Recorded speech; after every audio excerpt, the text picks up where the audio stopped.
Okay guys, I finally made it back to work in the yard.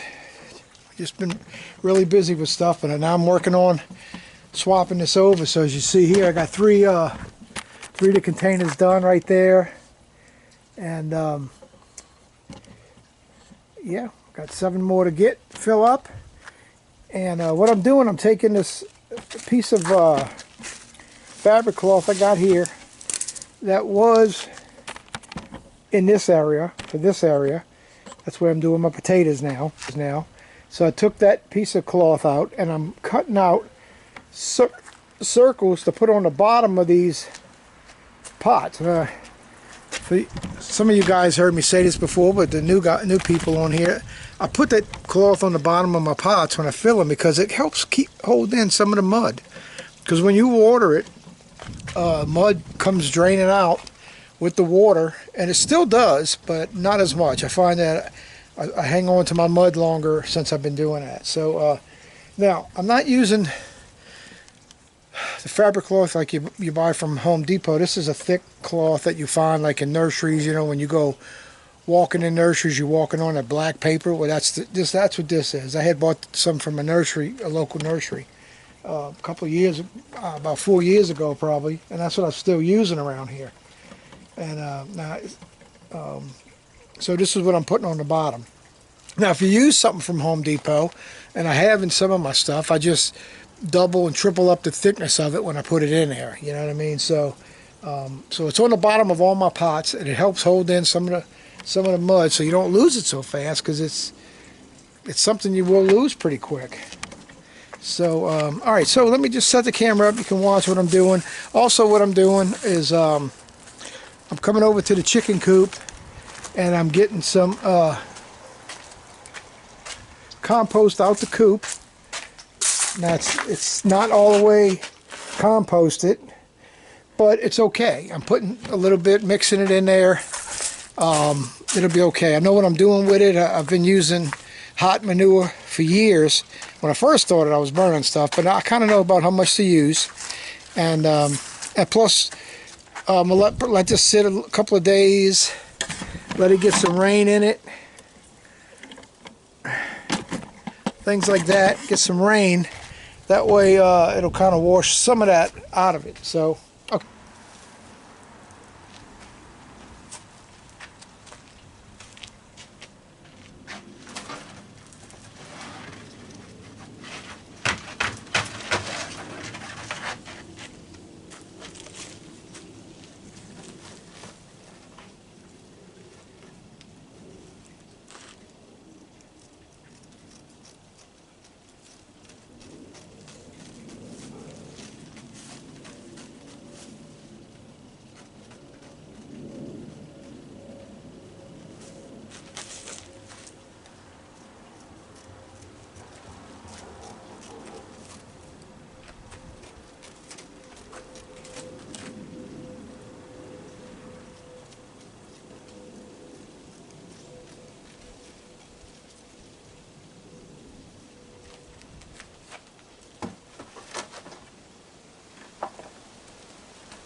It appears I'm going to have quite a bit of mud left over, I guess. I don't know, we'll see, but it looks like it, you know, because I mean, I'm not even halfway done, and I'm halfway done, more than halfway done filling up containers, but I still have another whole half of this bed left. So I mean, I have a lot of mud in here. So whatever's left over, I'm going to put in the coop and mix it in with that, you know. And yeah, so it's coming out pretty good so far. I mean, once I get this, I got 1, 2, 3, 4, 5. I got 5 left. Wait, I should have. No. I got 1, 2, 3, 4, 5, 6. So I got 4 more left to do. I got more containers than I need right here. So I got 4 more of these containers left to do. So yeah. So anyway, all right. Let me get finished with this.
All right, guys, we're getting it wrapped up so far, getting this cleaned out. But I wanted to show you something. Like, you know, if you're going to make, you know, beds like this, and most people are, like, if you're not going to be moving, ain't no sense in trying to locate a bunch of containers, unless that's the way you like it. But you can make nice grow beds.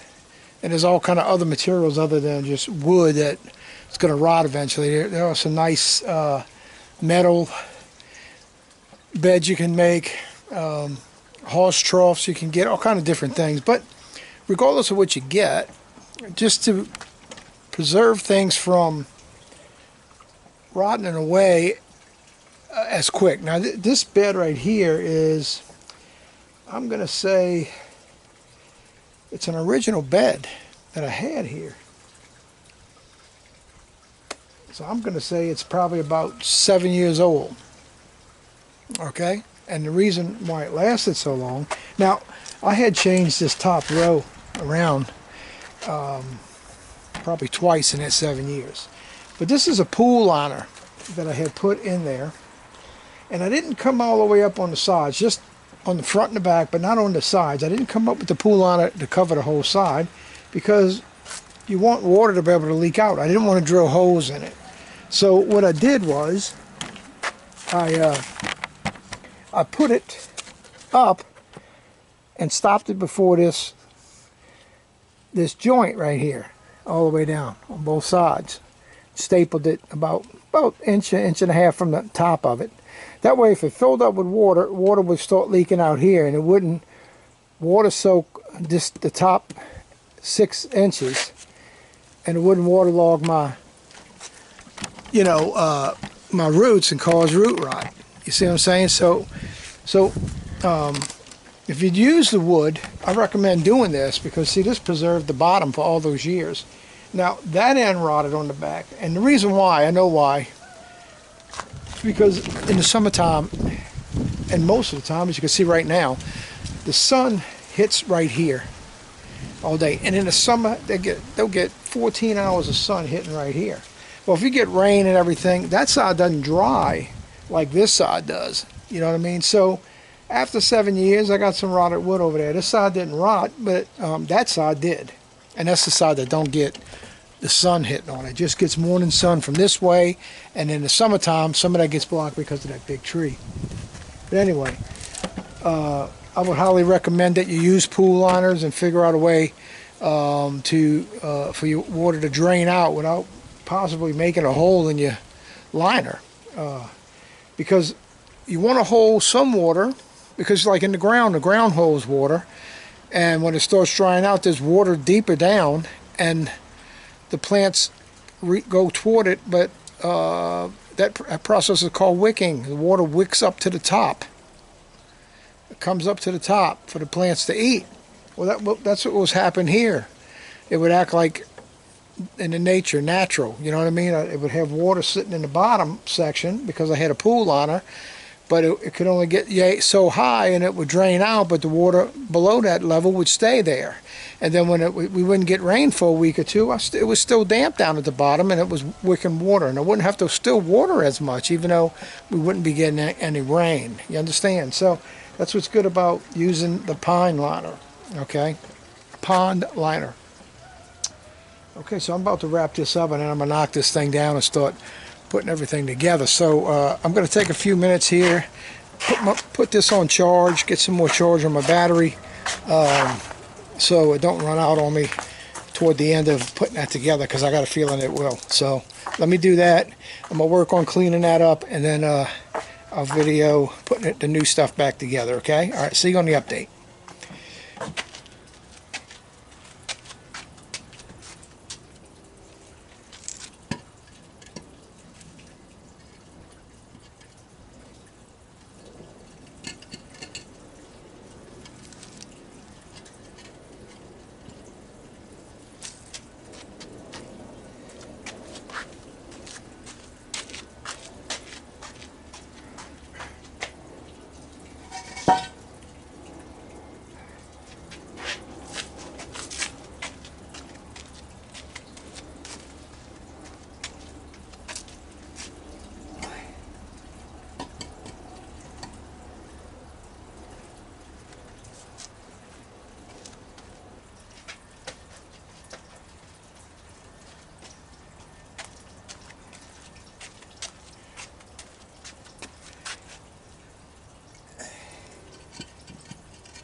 Okay guys, finally a wrap on that.